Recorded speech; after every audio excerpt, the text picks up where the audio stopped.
Polisi yang ditangkap di 4 kota merupakan pemain baru yang sebelumnya tidak terlibat dalam berbagai aksi terorisme di tanah air. Ya, dan pemirsa, kami akan kembali dengan perbincangannya usai pariwara. Tetap bersama kami.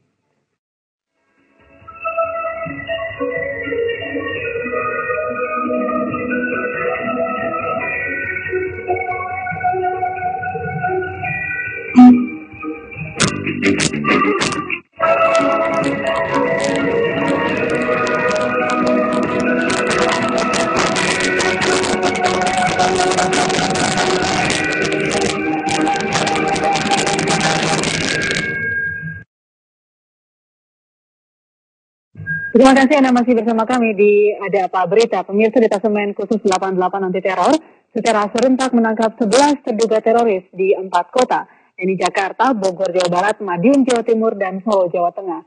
Menurut polisi, ke-11 orang itu berasal dari kelompok yang sama, yaitu Harakah Sunni untuk Masyarakat Indonesia (HASMI). Tim Densus 88 Anti Teror Polda Metro Jaya mengerebek sebuah rumah terduga teroris di Jalan Singkir, Palmerah, Jakarta Barat Sabtu pagi. Dari rumah ini, tim Densus menangkap 3 orang penghuni rumah berinisial H, DC, dan 1 orang yang belum diketahui identitasnya. Petugas gegana juga membawa 3 tempat mencurigakan terbuat dari tempat gas dan ditutupi semen serta benda lipat yang diduga bahan untuk membuat bom. Ketua RT sempat mengumpul terkejut dengan perampokan ini. Menurutnya, 3 penghuni rumah dikenal cukup baik dan tidak menampakkan aktivitas yang mencurigakan. Masa Bapak yang itu kan? Rumah Ibu Mariam. Ibu Mariam. Itu dia tinggal sendiri atau? Tinggal bertiga. Ibu sama anaknya 2. Anaknya 2. Anaknya siapa? Datuk sama Datuk sama siapa? Sudah lama dia tinggal sini? Sudah lama, memang lahir di sini. Memang lahir di sini. Apa seharian dari keluarga itu bagaimana sih Pak? Sekarang dia cerita aja, kondisinya kan kerja. Ibu Dana itu bekerja. Anaknya masih sekolah. Tidak punya posisi sekolah. Dengan mana anak-anak orang saya dengar bahwa itu dia awal. Tidak hanya di Palmerah, tim Densus 88 Anti Teror juga melakukan penangkapan terduga teroris di Jalan Kebun Kaca 14 Tanah Abang, Jakarta Pusat. Masih di hari yang sama, 2 warga kampung Megasari, Desa Lunai Mekar, Kecamatan Lunai Liang, Kabupaten Bogor, Jawa Barat, juga ditangkap tim Densus 88 Anti Teror Mabes Polri. Elret Berlian Nusantara Alberi dan Zainuddin bin Adi Dharma diduga memiliki keterkaitan dengan jaringan teroris Solo, Jawa Tengah. Tim Densus juga menyita sejumlah barang bukti seperti senapan laras panjang milik SS, 1 kaliber 5,56, mesin digital jihad, serta serbuk kimia bahan peledak. Menurut warga, Elret dan Zainuddin sehari-hari bekerja menjaga warung internet dan tidak pernah berperilaku aneh. Keduanya malah dikenal sopan dan baik. Maksudnya berhubungan dengan migrasi dan masyarakat ada yang mencurigakan nggak? Enggak ada. Ya dia baik-baik. Dari kecil di sini. Iya. Dari kecil di sini. Kalau mau kuliah di mana nih? Belum tahu kalau kuliah di mana. Yang jelas punya kuliah. Oh, iya. Tapi aktivitas sehari-harinya cuma jaga kawanan aja. Jaga kawanan. Ada lagi. Selain di Jakarta dan Bogor, tim Densus 88 Anti Teror secara serentak menangkap terduga teroris lainnya di Madiun, Jawa Timur, dan Solo, Jawa Tengah. Total terduga teroris yang ditangkap 11 orang. Menurut polisi, 11 orang itu berasal dari kelompok yang sama, Harakah Sunni untuk Masyarakat Indonesia atau HASMI, pimpinan Abu Hanifah. Abu Hanifah telah ditangkap di Solo, Jawa Tengah. Tim Liputan, JAK TV. Tim Densus 88 Anti Teror menangkap 11 terduga teroris. Berikut sejumlah barang bukti merakit bom, dan kelompok teroris baru pimpinan Abu Hanifah itu telah menyiapkan bom yang siap pakai. Kepala Divisi Humas Mabes Polri, Irjen Polisi Suhardi Alyus, mengatakan ada 4 lokasi yang dijadikan target aksi teror, yaitu Konsulat Jenderal Amerika Serikat di Surabaya, Kedutaan Besar Amerika Serikat di Jakarta, Plaza 89 di depan Kedutaan Besar Australia. Di sana terdapat kantor PT Freeport dan Mako Brimob di Jalan Serondol, Jawa Tengah. Ini kelompok baru, ya, kelompok lama tapi ada pimpinan adalah Abu Hanifah yang kita tentang. Tapi mereka sudah mempelajari perakitan dan kemudian sudah menciptakan bom yang siap pakai dengan apa yang kami sampaikan tadi kepada teman-teman media. Apa ini Pak dari mana Pak? Dari waktu ya, karena foto yang didalami tadi itu kelompok-kelompok yang punya pemikiran yang radikal dan sebagainya terjalan. Dan ternyata memang masih banyak kelompok-kelompok seperti ini besar baru masih didalami oleh D88 kelompok kami. Tapi mereka juga punya kemampuan yang sama dengan cara merakit bom dengan buku-buku panduan yang sudah beredar.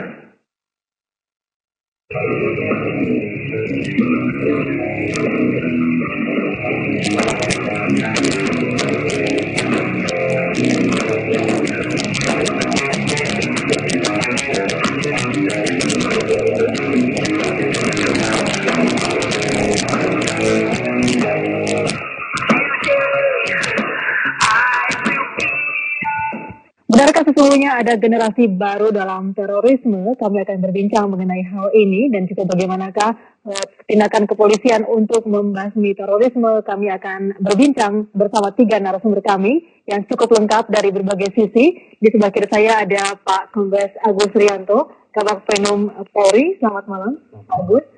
Waalaikumsalam. Kemudian ada Bapak Muhammad Sarbini, Ketua DPP HASMI yang sekarang sedang ramai diperbincangkan, begitu ya, Pak Sarbini. Selamat malam, Assalamualaikum. Waalaikumsalam warahmatullahi wabarakatuh.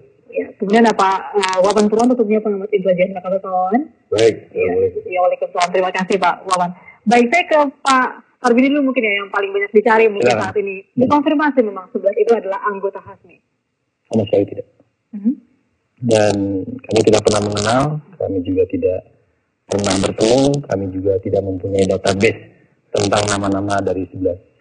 Sebagai anggota HASMI pasti memiliki kartu anggota. Oh ya, bahkan kami kerjasama dengan salah satu bank syariah di Indonesia ini, sampai kepada setiap yang mendaftar menjadi anggota kami,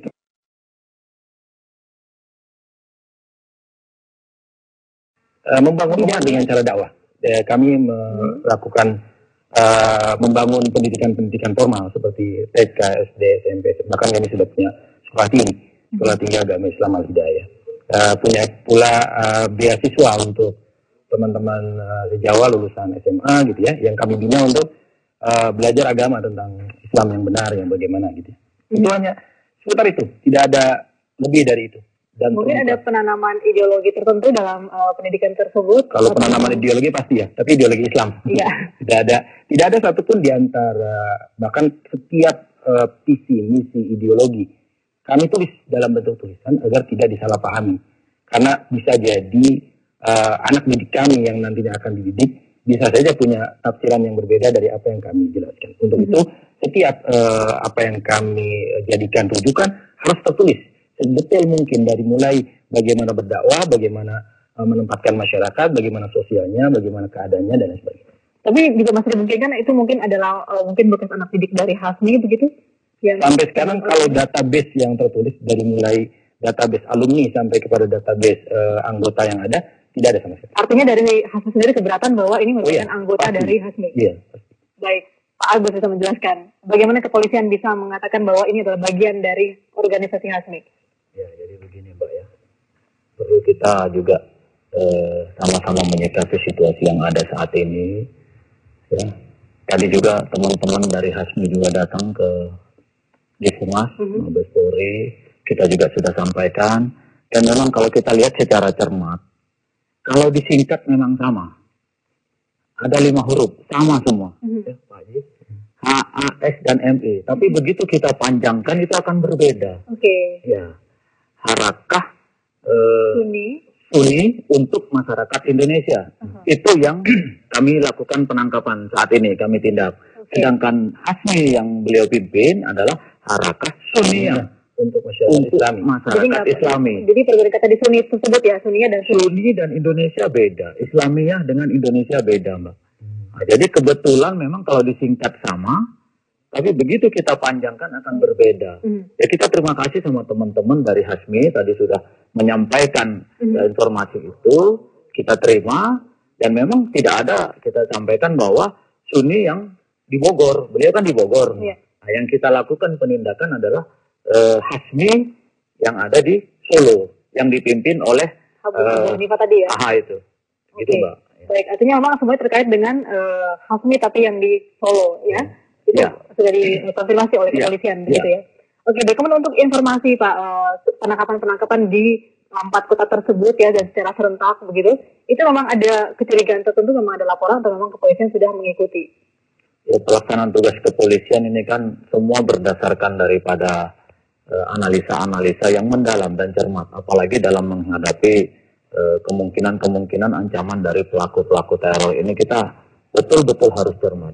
Sehingga teman-teman kami dari Densus sudah betul memiliki data-data yang memang lengkap untuk melakukan tindakan, sehingga kita lakukan tindakan yang memang untuk yang satu lokasi pada hari Jumat di Madiun itu memang malam, tapi yang hari Sabtu hampir serempak. Ini untuk menghindarkan kemungkinan terjadi ada kebocoran apabila kita tidak lakukan secara waktu yang bersamaannya. Oke, baik, saya ke Pak Wawan. Pak Wawan, dari 11 orang yang ditangkap ini umumnya relatif masih muda ya Pak ya, dan bahkan mereka juga ya bersekolah seperti orang pada umumnya, begitu tidak merupakan mungkin pesantren dan sebagainya yang mungkin yang kadang yang seperti kita lihat dari pelaku-pelaku sebelumnya. Atau artinya ini ada generasi baru dalam mereka yang ingin melakukan aksi teror? Ya, sebetulnya kalau kalangan muda yang dibidik, anak sekolah yang dibidik itu sudah cara-cara yang lalu dilakukan. Ya. Cuman kan sekarang sudah mulai meluas dan melebar. Termasuk juga kepada anak-anak mahasiswa yang ahli kimia, itu. Kemudian ada jurnalis juga.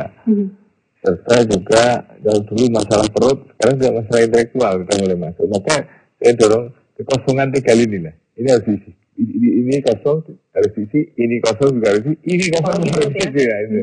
Nah, ini soal kewaspadaan. Kalau bagi saya, mereka itu korban brainwashing. Yang perlu kita selamatkan, kita rangkul kembali. Nah, saya ingin tahu brainwashing itu melalui apa sekarang? Mungkin kalau dulu mungkin kebanyakan mereka ada di lingkungan tertentu, mungkin jadi bisa melakukan brainwashing. Tapi seperti ini di Jakarta, ada di Palmerah, ada Tanah Abang begitu ya, yang memang kota Jakarta yang begitu metropolitan, tapi masih bisa ada masuk unsur seperti itu. Brainwashingnya seperti apa caranya? Ya, kan mereka berteman. Setelah berteman mereka dijejaki dulu kebiasaannya seperti apa, kemudian cara pandangnya terhadap masalah politik, kemudian perkembangan masalah nuansa keislaman bagaimana, kemudian dia dari keluarga seperti apa, kemudian pola-pola yang dilakukan keseharian setelah dilakukan mapping. Setelah dilakukan mapping, oh ini bisa, oh ini tidak, oh ini setengah-setengah, ini abu-abu, itu semua sudah dilakukan seperti itu. Dengan intensitas pendekatan yang cukup, kemudian dibekali dengan bumbu-bumbu buku-buku, kemudian cara-cara memutar film, video, serta juga ajakan-ajakan memutar-mutar, memotong-motong ayat. Ya. Itulah juga upaya meyakinkan. Padahal dia tidak menerangkan sababun nuzul sebab turunnya ayat itu. Nah, inilah yang coba brainwashing, kemudian iming-iming hadiah di sono kan gitu ya. Yang tadinya jadi pengantin dan seterusnya. Oleh karenanya ini yang saya bilang tadi, mereka ini korban cuci otak harus kita cuci kembali. Kita kembali ke NKRI. Jadi saya lihat di tayangan di situ ada yang NKRI harga mati. Sebenarnya dia tuh punya nasional terus. Jadi itu faktor saya lihat itu. Nah, kenapa bisa seperti ini? Karena tadi faktor pergaulan yang kita inginkan keluarga jangan tinggal diam. Begitu ada anak-anak kita, tetangga kita yang kelihatannya kok berubah di dalam tingkah. Dengan aku lagi berarti. Ya, mungkin Pak Sarbini bisa memberikan gambaran begitu ya mengenai pendidikan agama ya. Tadi seperti Pak Wan mengatakan bahwa mungkin saya bisa menangkap adalah salah tafsir ayat-ayat begitu ya ketika mungkin di brainwash seperti itu. Jadi ada hal yang terlupakan oleh banyak pihak, yaitu tentang bahwa setiap ajaran keagamaan termasuk dalam masalah ini adalah Islam, dia diterapkan melalui masalah dalam bahasa Islamnya kaunia, yaitu alam semesta. Seperti sholat saja itu melihat matahari, kapan waktunya sholat. Seperti kewajiban sholat zuhur tidak mungkin bisa dilaksanakan sekarang. Ya. Nanti zuhur waktunya. Artinya pelajaran Islam yang tidak terkait dengan realistis itu pelajaran yang bukan Islam sebenarnya. Karena Islam itu untuk manusia. Ketika dia untuk manusia, maka dia diterapkan sesuai dengan syarat-syarat kemanusiaan itu sendiri. Ini yang mungkin banyak ajaran jihad tidak diajarkan segi-segi ini. Dia seakan-akan ini wajib. Ketika dia wajib, diajarkan wajib. Oke, kalau wajib, syaratnya apa? Apakah setiap ada yang berbeda jihad dalam. Jadi intinya ada juga kesalahan tafsir gitu. Bukan hanya tafsir, tapi di sini disebutnya usul. Pokok pemikiran